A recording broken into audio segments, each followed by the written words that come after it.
Bienvenidas y bienvenidos sean todas y todos a este, su espacio, La Voz del Tribunal Constitucional.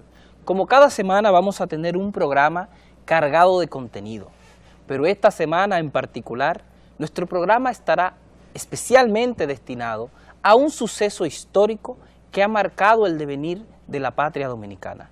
Nos referimos a la Guerra Patria de Abril, del 24 de abril de 1965. Y para honrar una fecha tan memorable para la historia dominicana, hemos dedicado este programa, que queremos compartirlo con todos ustedes, para que sigamos rememorando la historia como un elemento importante de la construcción de nuestra identidad. Marjorie.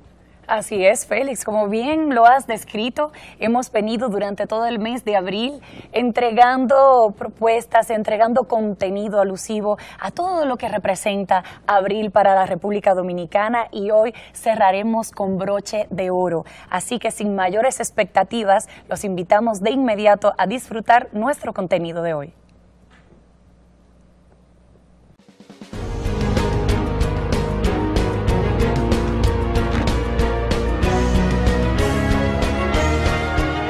Noticias TC.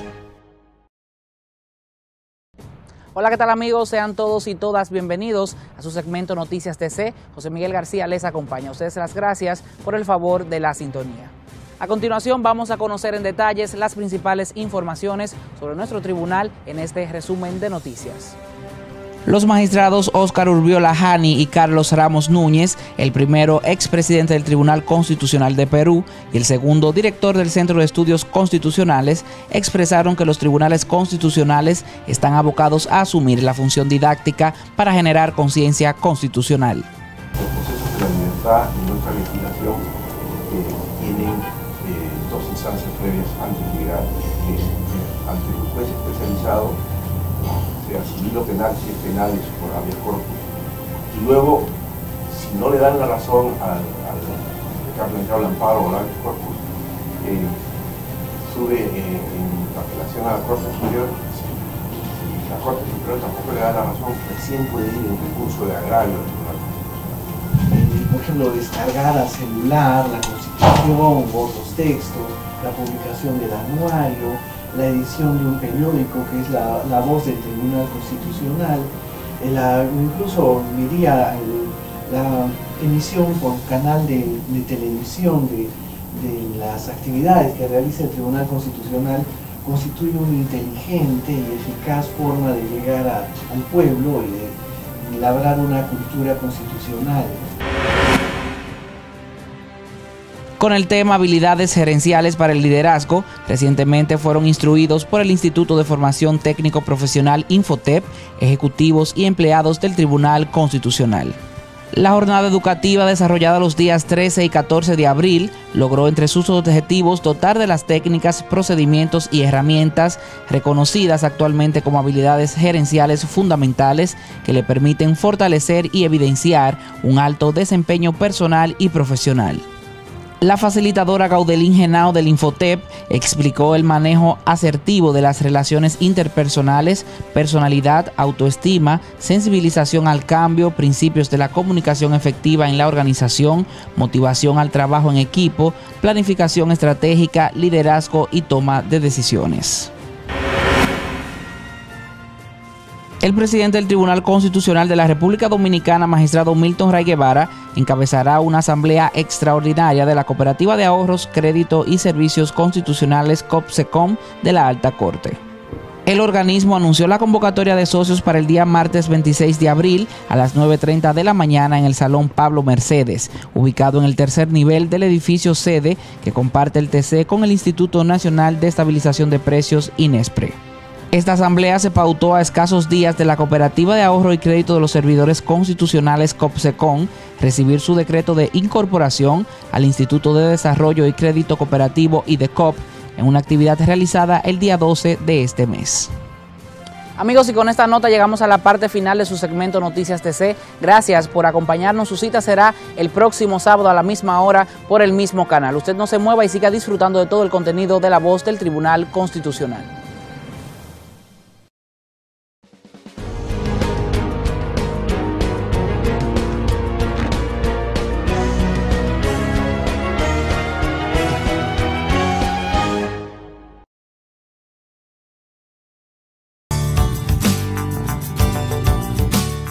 El periódico La Voz del Constitucional es un medio informativo institucional que se difunde mensualmente, abarcando las principales actividades del Tribunal Constitucional.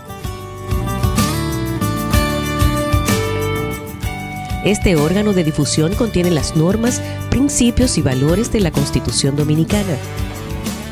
Con más de 25.000 ejemplares, llega de fácil lectura a la población de manera gratuita.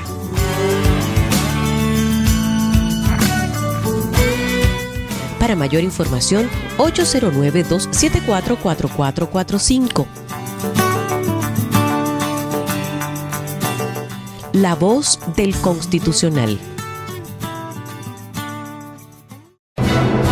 El Tribunal Constitucional es el órgano supremo de interpretación y control de la constitucionalidad. Sus decisiones son definitivas. No se pueden revocar. Y tienen que ser cumplidas por todos, incluyendo los poderes públicos y los órganos del Estado.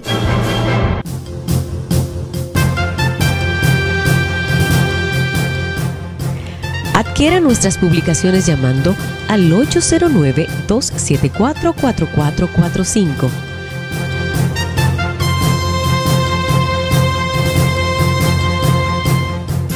Tribunal Constitucional de la República Dominicana.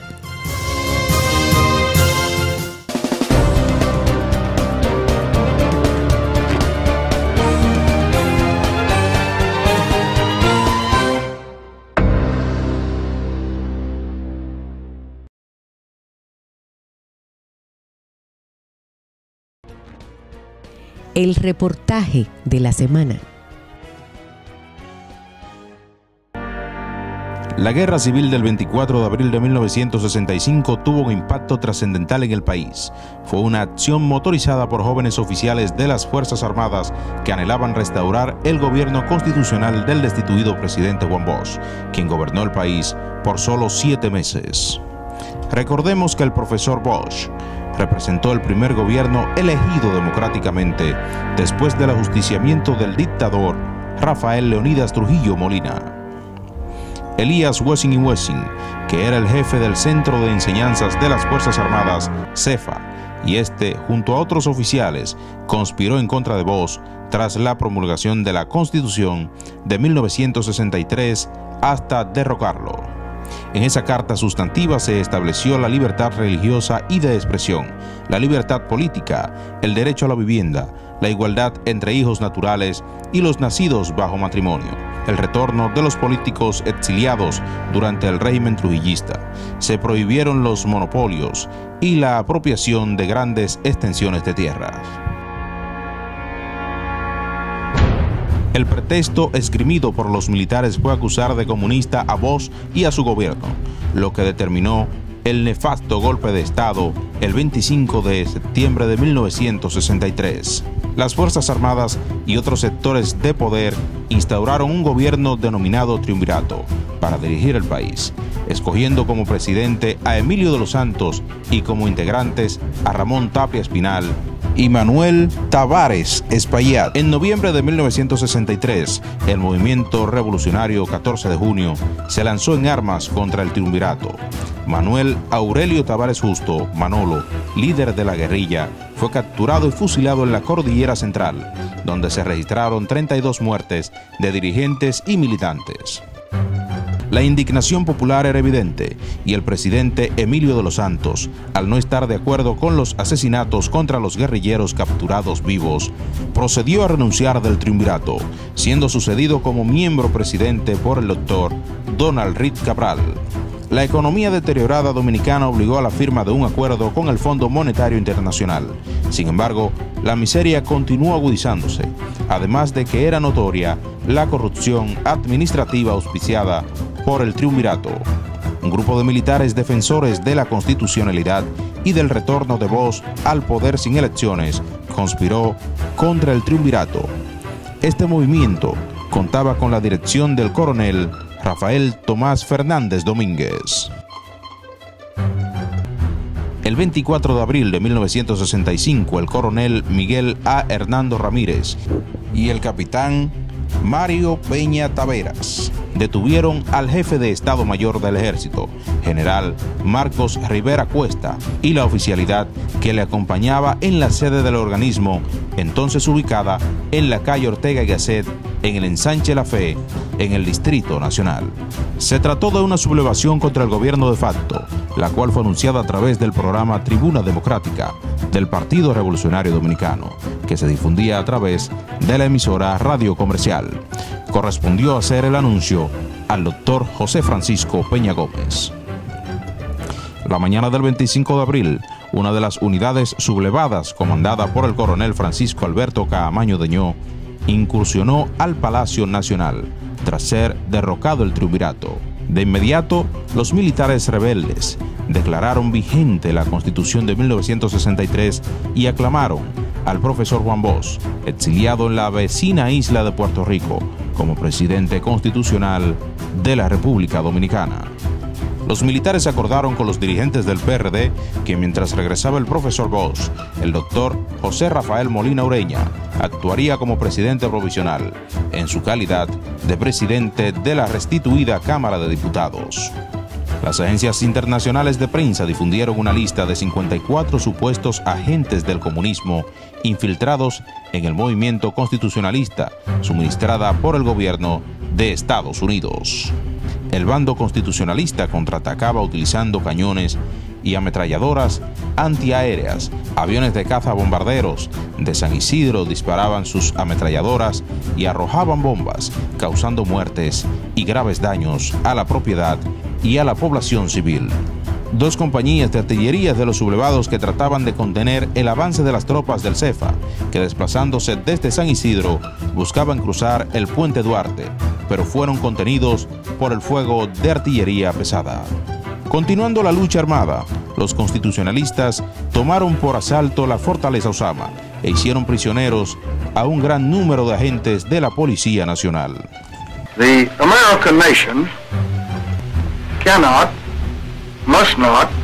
El 28 de abril, el presidente estadounidense Lyndon B. Johnson afirmó: Estados Unidos no puede y no permitirá el establecimiento de gobiernos comunistas en el hemisferio occidental.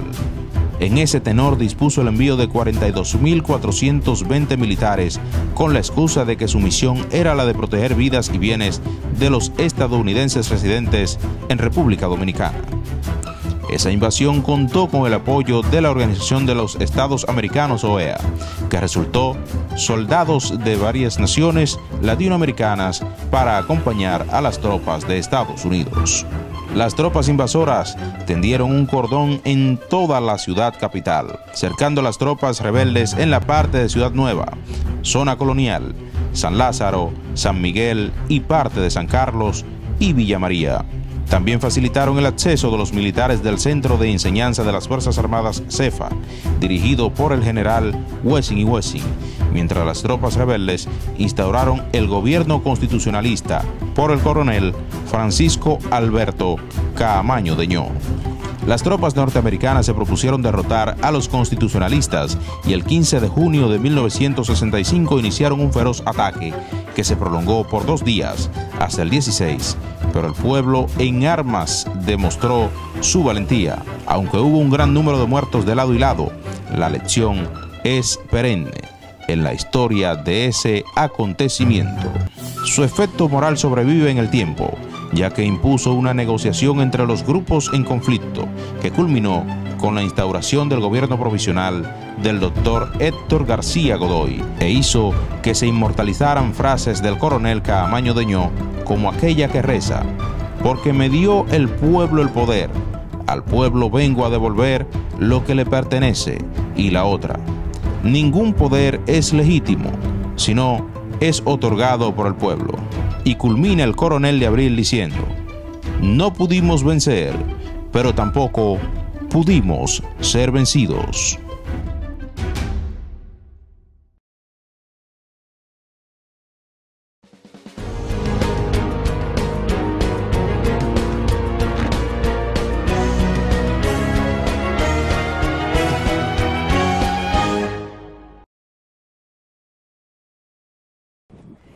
Estamos de regreso en La Voz del Tribunal Constitucional y de hecho muy complacidos de poder dar inicio a esta entrevista, dado que nos encontramos en compañía de un invitado muy especial en esta ocasión. Se trata de un periodista, pero no cualquiera, un periodista que además ha vivido momentos históricos muy importantes en la historia democrática de nuestro país y que tiene una visión muy particular de ese tramo de toda la historia. Con él estaremos hablando, conversando respecto a esos eventos que marcaron la historia de la República Dominicana.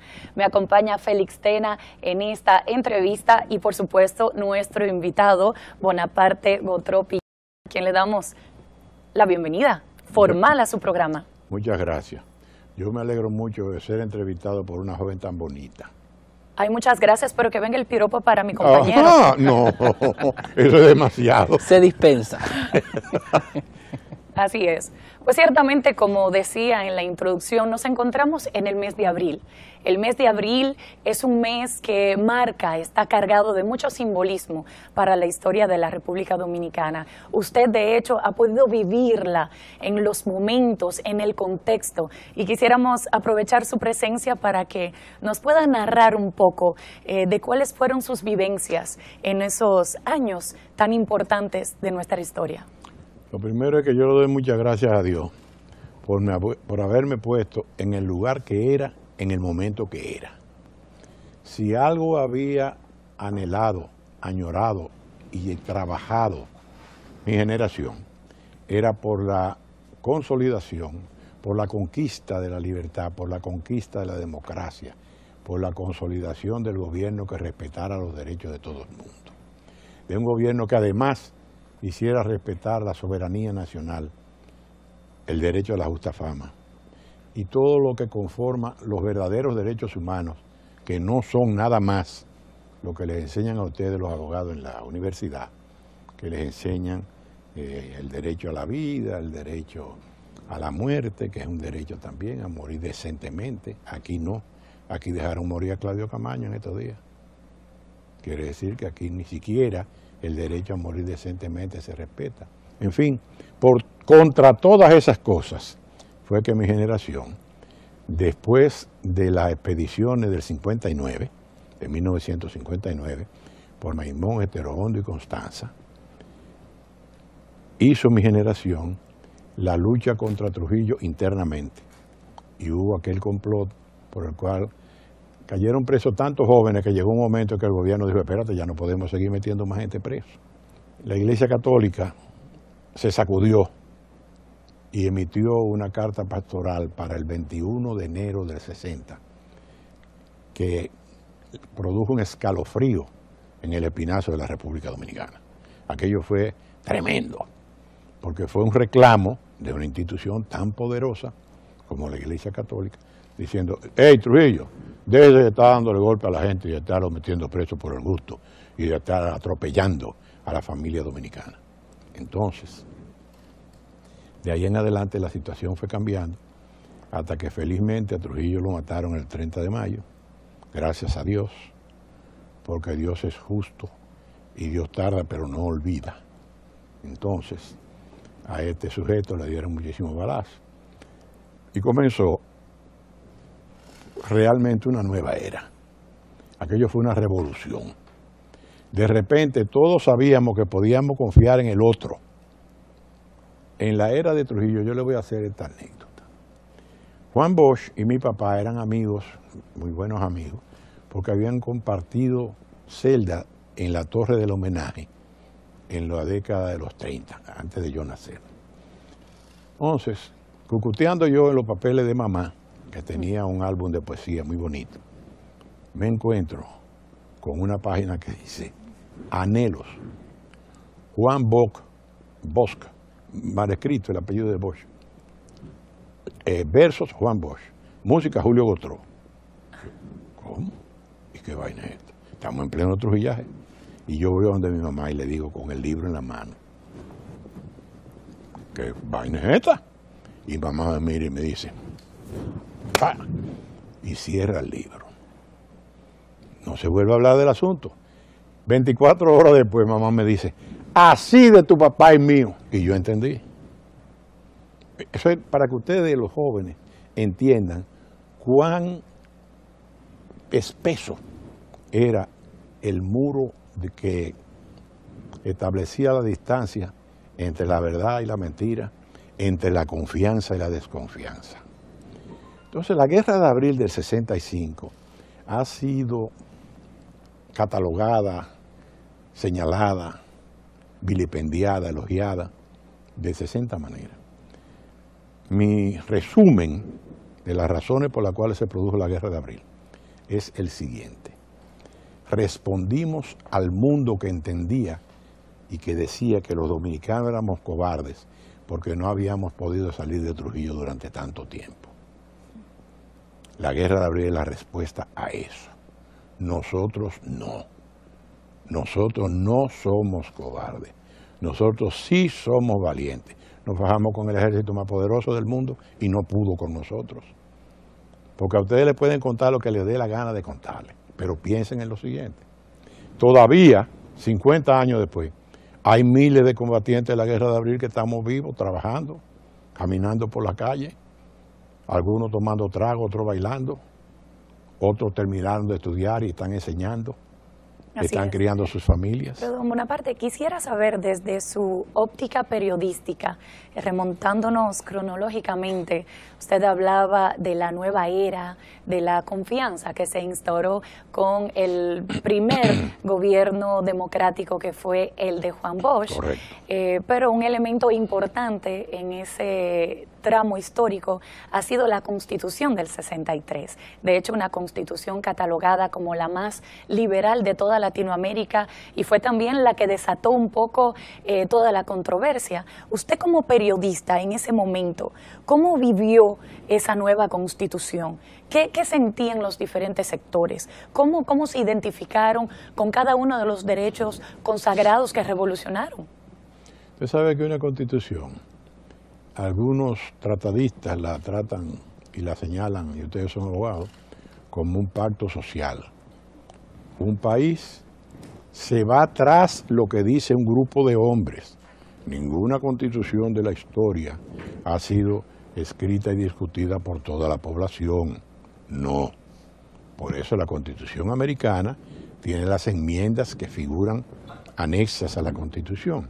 Y por eso la República Dominicana tiene no sé cuántas decenas de constituciones que han sido modificadas a la imagen y semejanza del grupo poderoso. Por eso la mejor constitución de la República Dominicana, antes de la del 63, es la de 1858, conocida como la Constitución de Moca.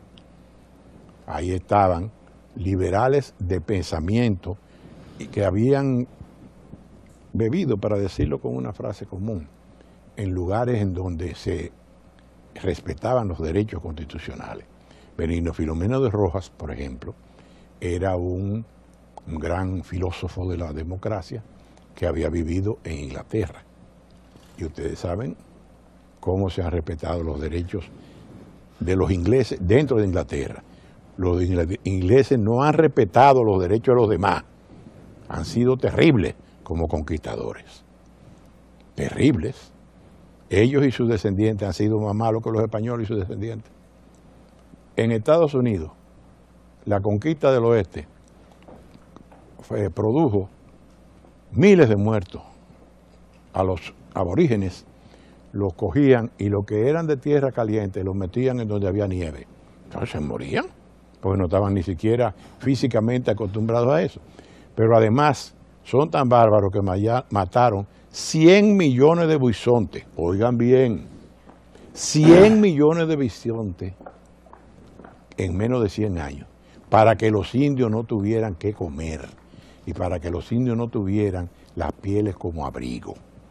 Entonces, ante esa situación, la conquista de América, del resto de América, fue un pellico de impedido ante ese genocidio que produjeron los europeos y sus descendientes, los europeos anglosajones y sus descendientes. Entonces, volviendo a la constitucionalidad y volviendo a la República Dominicana, Ya cito que en 1858 la Constitución de Moca fue un hito democrático, un gran avance filosófico y un gran avance en el tiempo. Luego, esa Constitución, el nuevo hito es la Constitución del 63.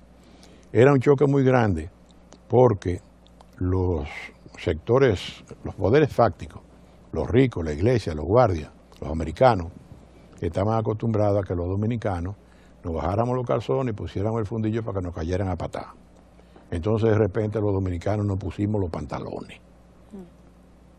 Lo primero que hicimos fue,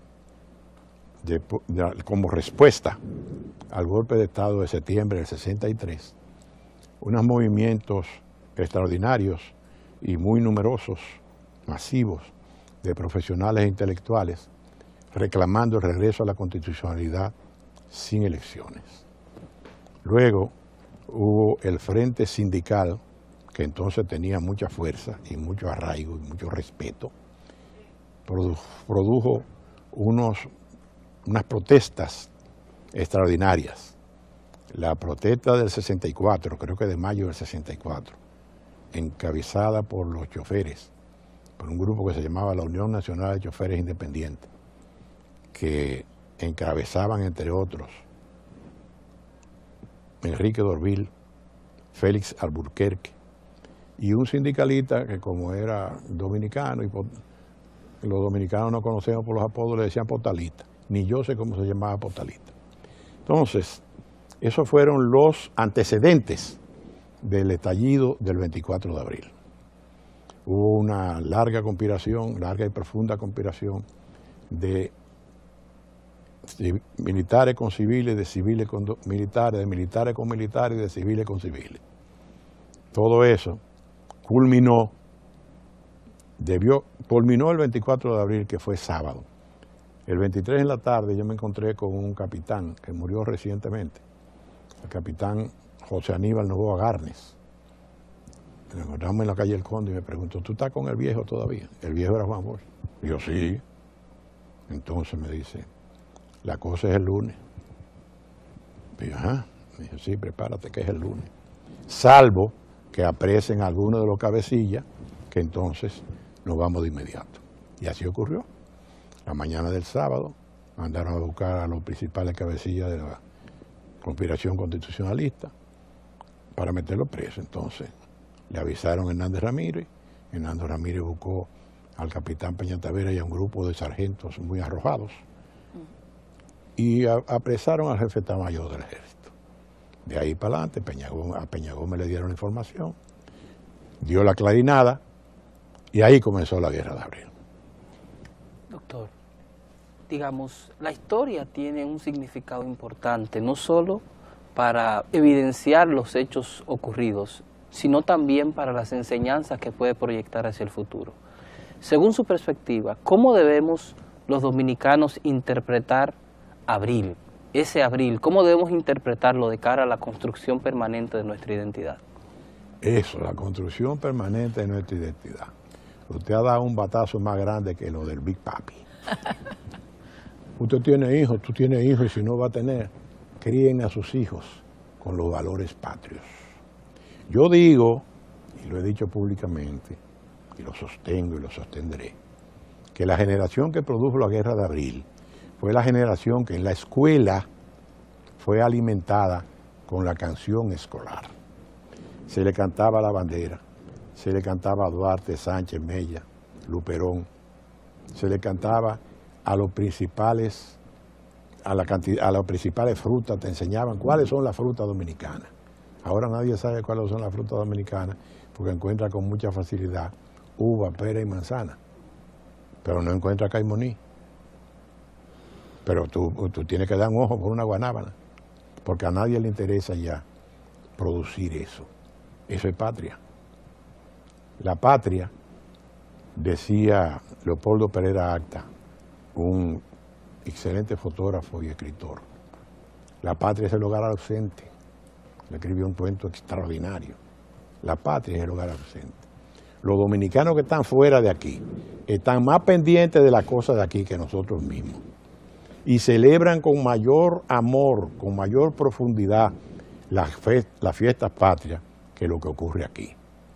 Aquí los 27 de febrero, dependiendo de cómo caiga, la gente se va para la playa o para la montaña. Pero a nadie le importa las celebraciones del 27 de febrero. Aquí lo que se nos ha impuesto es la chercha. Eso no es casual. Eso se llama desnacionalización. En 1948, los norteamericanos crearon lo que se llamaba el punto cuarto. El punto cuarto trajo a las escuelas, y yo soy víctima de eso, un baile que se bailaba saltando de aquí para allá y enganchándose por los codos. Decía, ¿dónde está la pequeña Juana? Esa era la letra. Un juego que era, sustituía el trúcamelo, porque el trúcamelo no era americano. Entonces, también trajo una reforma en el currículum de la escuela primaria y de la escuela secundaria. 1948, ustedes no habían nacido. Es decir, lo que estamos viendo hoy comenzó hace muchos días y ha dado muchas vueltas y ha dado mucho tumbo. Pero ha dado tanto tumbo y ha dado tantas vueltas que tumbó la canción escolar en la escuela. Yo recuerdo con mucho cariño y con mucha profundidad y con mucha seriedad que cuando yo tenía como 10 años me porté tan bien una semana en la escuela que me mandaron a subir la bandera, que ese era el premio. Anda al carajo. Cuando yo me vi con mi bandera y con la Drisa y el amiguito que estaba junto conmigo, mientras cantaban, ya empezó su trabajo en la escuela y es preciso llevarte a lo azul, relicario de viejos amores, etcétera. Oh, pero cuando esa bandera llegó allá arriba, yo sentí que el que estaba en el cielo era yo. 2 veces tuve me fue conferido ese honor. Ojalá yo haberme portado mejor. Y precisamente, cuando usted hablaba de esa emoción de ver la bandera, que es uno de nuestros símbolos patrios, quería también saber qué sintió en el momento en que sucedió, bueno, luego de todos los eventos que acontecieron y al momento en que se quería el regreso de Juan Bosch del exilio, pero que no fue posible, y cuando delegó sus derechos constitucionales en Camaño, que fue un momento, de hecho, de una gran vivencia. En el momento sabemos el rol protagónico que usted también libró a su lado en calidad de secretario, si no me falla el dato.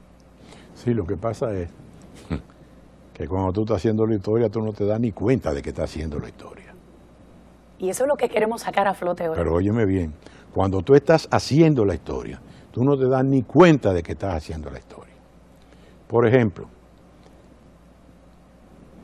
estamos en el Comando Constitucionalista, es decir, antes de que Camaño fuera presidente. Y el día 28, cuando llegaron los americanos, llaman por teléfono al comando, el teléfono estaba encima de mi escritorio, yo levanto y digo, Comando Constitucionalista. Y una persona ahogándose me dice, ¡los americanos! ¡Los americanos! Ahogándose, que no puede hablar. ¿Qué es lo que le pasa a usted? No, esto no es un salón, yo le estoy contando lo que pasaba en la guerra. Ahí no había tiempo de delicadezas. Entonces, me dice, ¿qué están entrando? Que los americanos están entrando, ¿por dónde? Dice, por ahí, por donde está la Curacao, que era parte de los terrenos del antiguo aeropuerto de la capital. ¿Y qué hago? Yo, tírele, ¿qué va a hacer? Tírele. Camaño, que está ahí al lado, dice, ¿y a qué usted está? Todavía no teníamos la confianza que llegamos a tener. ¿Y a quién usted está diciendo que le tire? Yo no, digo americanos que están entrando por ahí por la Curacao. Ah, está bien. Relato esto como una demostración de que cuando tú estás haciendo la historia, tú no piensas que estás haciendo la historia. Sencillamente, volvamos al inicio de la conversación. Mi generación tenía un sueño, mi generación tenía unos propósitos, mi generación tenía unos objetivos, mi generación creía en una patria libre y soberana. Entonces, dentro de ese contexto comenzamos a actuar. ¿Se lograron todos esos anhelos? Sí, Se lograron. Solo que no se logró el triunfo, que es otra cosa. Nosotros ganamos, pero no triunfamos. Nosotros ganamos, pero no gobernamos. Aquí ha ocurrido otras veces eso, que un partido de oposición ha ganado las elecciones, se la roban y no puede llegar a gobernar. Eso siempre ha pasado. Pero usted se ha referido a esos anhelos y esas esperanzas que tenía su generación. ¿Cómo usted, desde esa generación, interpela a las generaciones presentes y futuras hacia el destino, digamos, quizás a completar el camino que ustedes iniciaron? ¿Cuáles serían esos pasos desde su perspectiva? Lo primero es que ha habido una irresponsabilidad de los padres de los tiempos de la revolución, de nosotros, de nuestra generación. Nuestra generación se vio enfrentada a tan terribles circunstancias que quiso evitarle a sus hijos esas circunstancias. Mis dos hijos son coroneles de la policía, porque crecieron cuando en 1965 la tarjeta de Navidad, préstame ese libro que está ahí, el gordito, el otro, la tarjeta de Navidad de mi casa del año 65, ese es mi hijo mayor. Con ese flu que le hizo su mamá, Montarache me regaló una camisa de camuflaje y la mamá, que ha resultado ser una extraordinaria mujer hacendosa que hace de todo, una vez estábamos jodidos y ella decidió coser porque teníamos que vivir y empezó a hacerle traje a las amigas y a la familia. Incluyendo a su hijo, entonces. ¿Verdad? Entonces mi suegro se llevó al niño y lo montó en Papá Dios. Le decíamos Papá Dios a ese tanque de guerra porque era el único y verdadero. Había unos muñecos que habíamos hecho, unos camuflajes, y parecía que los constitucionalistas teníamos varios tanques de guerra. Entonces cuando pasaban los helicópteros y retrataban, no, pues no es uno solo, pero nosotros sabíamos que era uno solo. Entonces, mis hijos sí saben lo que pasó en la Guerra de Abril, y mi hija sí sabe lo que pasó en la Guerra de Abril. Y los hijos de García Germán y otros compañeros fueron educados dentro de lo que es el amor a la patria. Y el amor a la patria implica la necesidad en ocasiones de ir a la guerra. El amor a la patria es la construcción de la paz, pero cuando se precisa, también se va a la guerra. Entonces, si se puede culpar de algo a las generaciones sucesivas de la Guerra de Abril, es que no se ocuparon de enseñarle a sus hijos. Pero, como dice mi compadre Rafael Díaz Vaz, ojo al Cristo que es de plata. Ocurre que en los tiempos en que los haitianos gobernaban, del 22 al 44, había la misma desconfianza en las generaciones que resultaron ser los padres de la patria. La gente creía que ya Haití se iba a quedar aquí, que ya todo estaba hecho, todo estaba consumado. Y no fue así. Apareció un grupo de jóvenes que trabajó, que conspiró, que luchó hasta crear la República Dominicana. Entonces, como dijo Francisco Rosario Sánchez antes de que lo fusilaran, aún hay patria dominicanos. Viva la República Dominicana. Que viva. Amén. Que así sea. Y ciertamente parte de ese legado y parte de brindarle las informaciones de los aspectos históricos más relevantes a las nuevas generaciones es poder tener ese intercambio con usted en el que, como decía, cuando se relata la historia, no se relata, sino más bien que usted puede hacerla revivir. Y quería preguntarle, ya no tanto sobre el hecho histórico, sino sobre la vivencia suya. ¿Cómo evalúa usted el rol que desempeñó en ese momento? ¿Se siente satisfecho con todas sus actuaciones? ¿Hubiera hecho algo distinto tal vez ahora mirando retrospectivamente el tiempo? Mi mujer y yo decimos, y otros compañeros, que nunca fuimos más felices que en los días de la Guerra de Abril. Vivimos en un país donde había solidaridad, donde había amor a la patria, donde había respeto por los derechos de los demás, donde se luchaba por el beneficio para todos.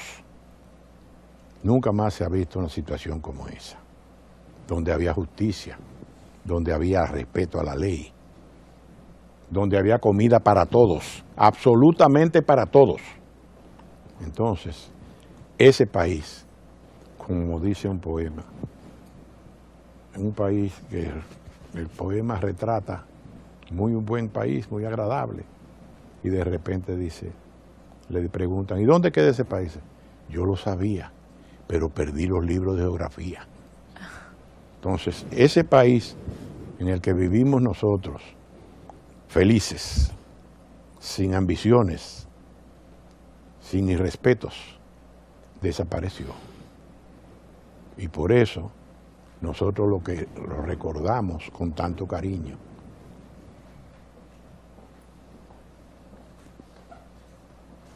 Recuerda con tanto cariño aquel país. El país constitucionalista. Lo recordamos con todo el cariño posible. Porque te repito, había toda la solidaridad, todo el amor, todo el respeto por los demás. Había comida para todos. Todo el mundo en la zona constitucionalista comía 3 veces al día. No había pobres en la zona constitucionalista, tampoco había ricos. Bueno, y de hecho me parece que usted ha dejado legado importante a través de obras que ha venido escribiendo. Aquí veo 4 importantes. Hasta ahora hay 4.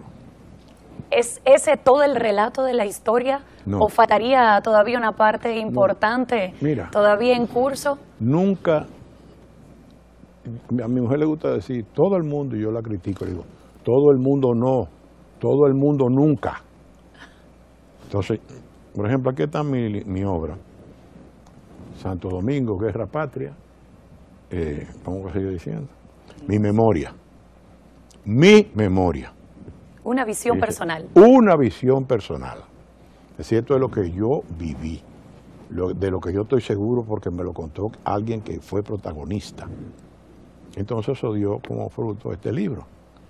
Aquí están todas mis experiencias. Pueden haber quedado una que otra anécdota, pero lo fundamental está ahí.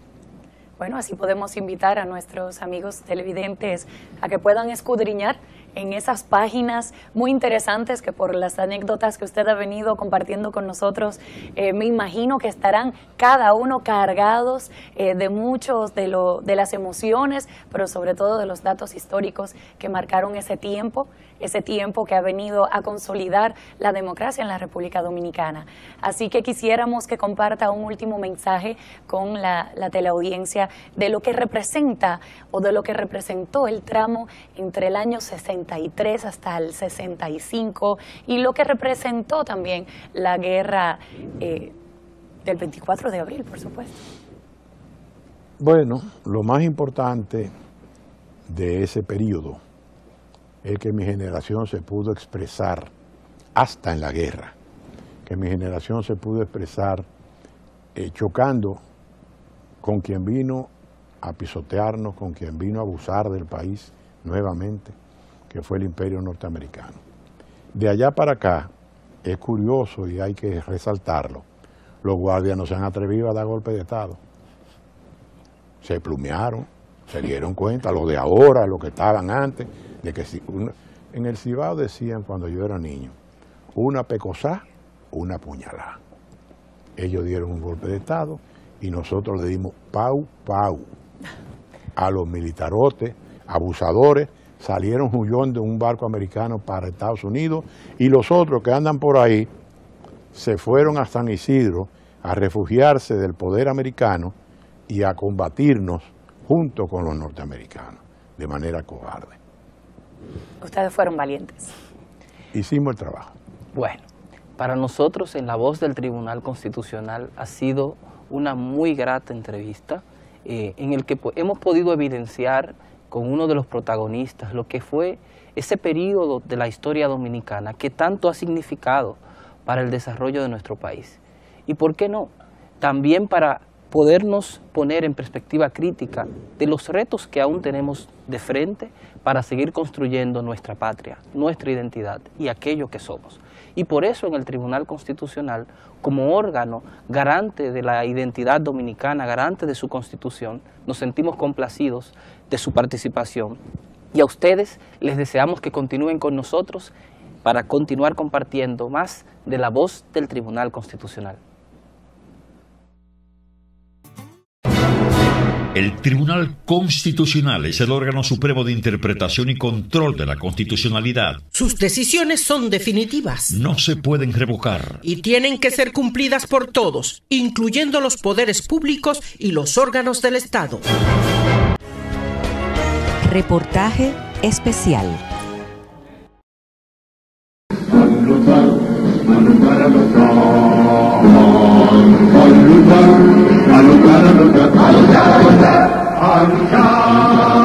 Soldados valientes, empezó la revolución. El himno a la revolución, escrito por el artista Aníbal de Peña, jugó un papel estelar en propiciar un estado de ánimo adecuado de los combatientes constitucionalistas. Cuenta su autor que el 24 de abril, en horas de la tarde, tras el estallido de la guerra, estando en su vivienda ubicada próxima al Cuerpo de Bomberos de Santo Domingo, que funcionaba y aún funciona en la avenida Mella con palo hincado, a eso de las 6 de la tarde sonó la sirena anunciando la hora. Describió que el toque de sirena era rutina diaria en horas claves del día, como las 8 de la mañana, las 12 del mediodía y las 6 de la tarde. De Peña escribió las letras y compuso la música del himno a la Revolución de Abril del 1965, en pleno fragor de la lucha en la zona constitucionalista en Ciudad Nueva. Ahí se traza, en cada línea del himno a la Revolución está la historia de la República Dominicana, en versos y en música. Ya compuesto y depurado el tema, se comunica con su amigo el secretario general del Partido Revolucionario Dominicano PRD, doctor José Francisco Peña Gómez, quien había anunciado en el programa Tribuna Democrática el estallido de la guerra y había llamado al pueblo a lanzarse a las calles a respaldar al grupo de militantes constitucionalistas que protagonizaban el alzamiento. Yo me senté en el piano cuando consideré que ya tenía la idea. Cogí, pues la puse aquí debajo del brazo y me fui a la calle El Conde y me encontré con Héctor Aristi. Y digo, Héctor, yo no quiero ya seguir oyendo esa marcha, es la voz de la revolución, de la emisora. Yo he escrito algo. Entonces vamos para donde Francis. Entonces yo se la canté allá. Francis dijo, para adelante, vamos a grabarla. El también autor de canciones como Mi Debilidad, Enriquillo y Te Espero en la Trinchera, al hablar en el Salón del Pleno del TC, dio testimonio de la composición y la música del tema. Eso fue, desgarró la noche serena, la sirena de la libertad, cual clarín que llama a la guerra, defendiendo la patria inmortal, ¿verdad? Entonces, yo estaba diciendo ahí lo que el pueblo estaba sintiendo, lo que quería el pueblo. Yo lo dije. Y eso fue a luchar, vamos a luchar por eso. ¿Y por qué? Como hermanos de Duarte, luchemos. Que llame ella, en el grito encarnó. Estas informaciones fueron parte de un conversatorio del artista con jueces del Tribunal Constitucional en el Salón del Pleno, luego de que la Alta Corte le rindiera un homenaje con motivo de cumplirse 50 años del himno a la Revolución Constitucionalista de 1965.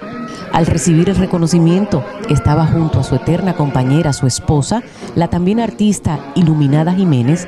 Emocionado dijo que por fin, 50 años después de componer el himno de la Guerra Patria, se le reconocen sus aportes.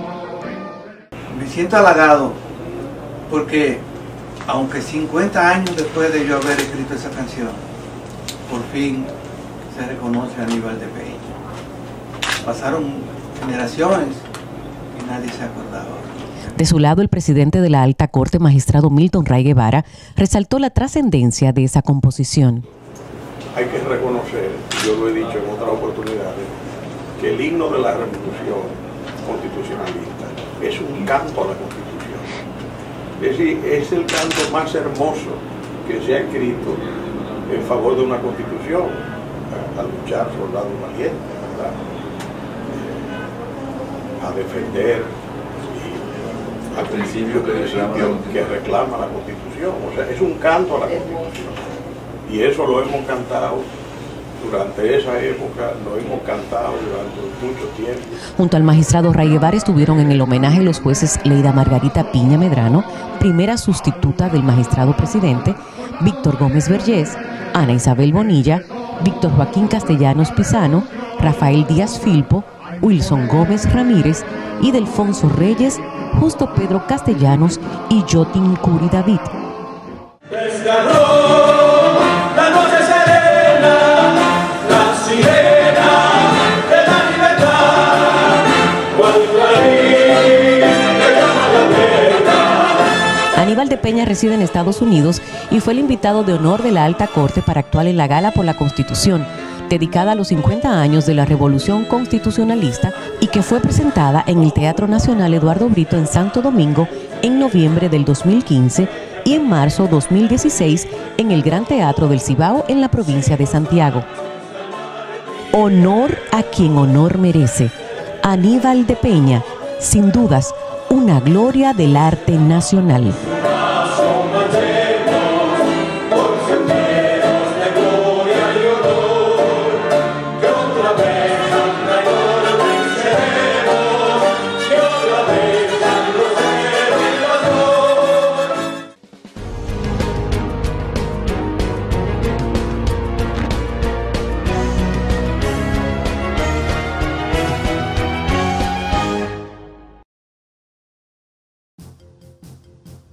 Artículo 11. Tratados fronterizos. El uso sostenible y la protección de los ríos fronterizos, el uso de la carretera internacional y la preservación de los bornes fronterizos utilizando puntos geodésicos se regulan por los principios consagrados en el Protocolo de Revisión del año 1936, del Tratado de Frontera de 1929 y el Tratado de Paz, Amistad Perpetua y Arbitraje de 1929, suscrito con la República de Haití.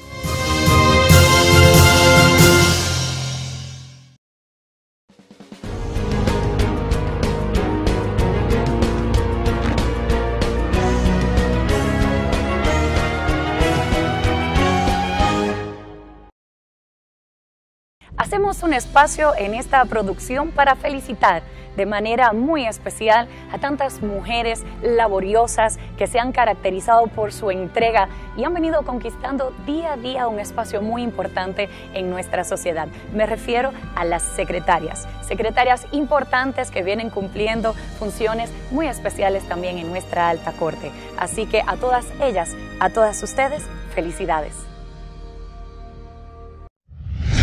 Efemérides constitucionales.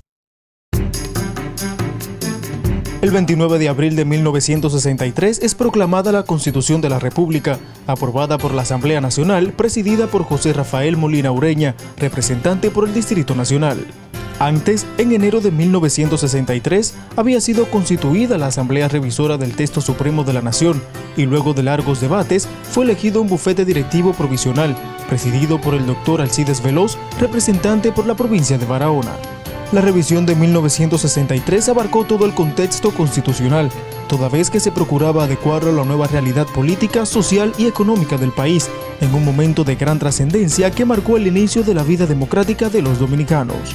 La Asamblea Revisora tuvo la oportunidad de estudiar y someter a ponderación un proyecto de constitución de 186 artículos y 17 títulos.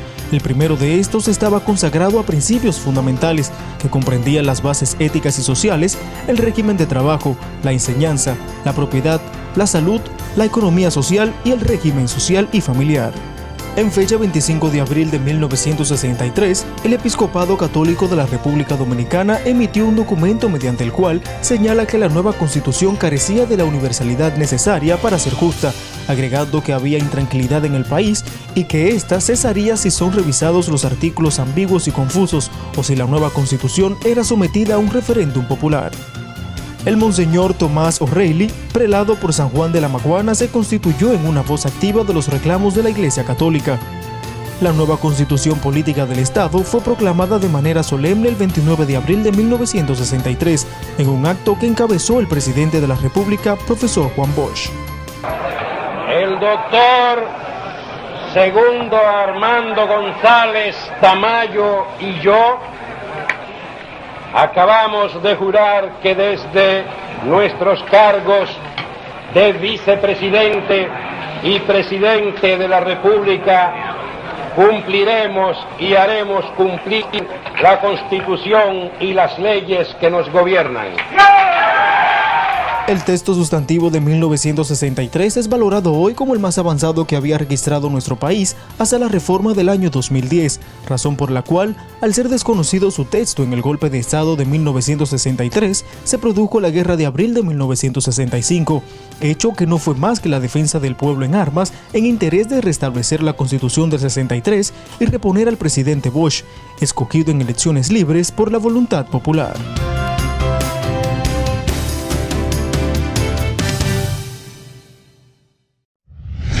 Efemérides constitucionales. Señoras y señores, y de esta manera concluye esta entrega de su espacio, La Voz del Tribunal Constitucional. Esperamos que haya sido de su agrado. Félix. Ha sido un gran programa. Nuestro compromiso por esta semana se ha cumplido. Pero la próxima semana esperamos que nos acompañen en su espacio, La Voz del Tribunal Constitucional, en el que tendremos un programa que los mantendrá pegados al televisor. Hasta entonces.